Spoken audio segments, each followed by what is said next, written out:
Carolina Panthers rookie receiver Tet McMillan has lived up to his number 8 overall draft slot so far, despite overplay concerns about his speed during the pre-draft process. He's also given Bryce Young a new on-field best friend. Remember when scouts were worried Tet McMillan wouldn't be able to get open? They underestimated his body control. McMillan is off to a great start with Bryce Young and the Panthers. Let's take a look at why. Despite being Carolina's leading receiver early this season, McMillan did not find the end zone through the first 5 weeks. He got there twice in Week 6 versus the Cowboys, though, and showed off his superpowers in the process. Some scouts were concerned McMillan's 4.5-second 40-yard time would hinder his ability to get open in the NFL. That argument, to me, always discounted how unique McMillan is athletically.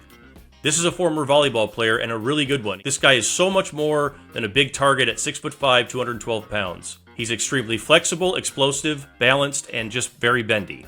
Let's go to the first touchdown against the Cowboys. If you slow this part down and really look at it, you can see how McMillan's able to use his body lean, his bend, and his general body control to put one foot in the ground and then completely turn his body in an opposite direction. This cornerback on the other side trying to defend this is already basically on the ground. Before the break even happens, he's already won the route. Okay, the second touchdown, and I've got actually 2 things to point out here.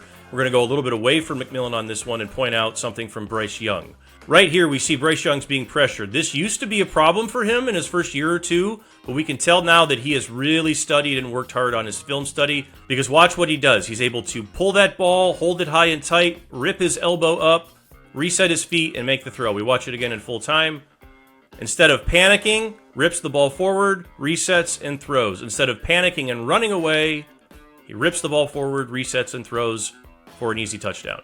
As for McMillan, this is another example of his ability to use his elite body control at the top of a route to create massive separation from just a small movement.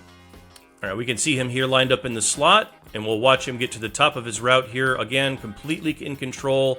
One step, again, and we can see how he's able to separate and just completely open his body up, and the corner has no ability to stay with him. We see again as he goes up here, the explosion he generates from just planting his foot and turning his body is something that not a lot of receivers can mimic. This throw is also offline due to the pressure Bryce Young had to deal with, which brings us to the other superpower that McMillan shows off here, his ability to reset himself and adjust to poor throws in space. We can see how he planted his feet and squared his body on this side, reaching back across his body to make an easy catch.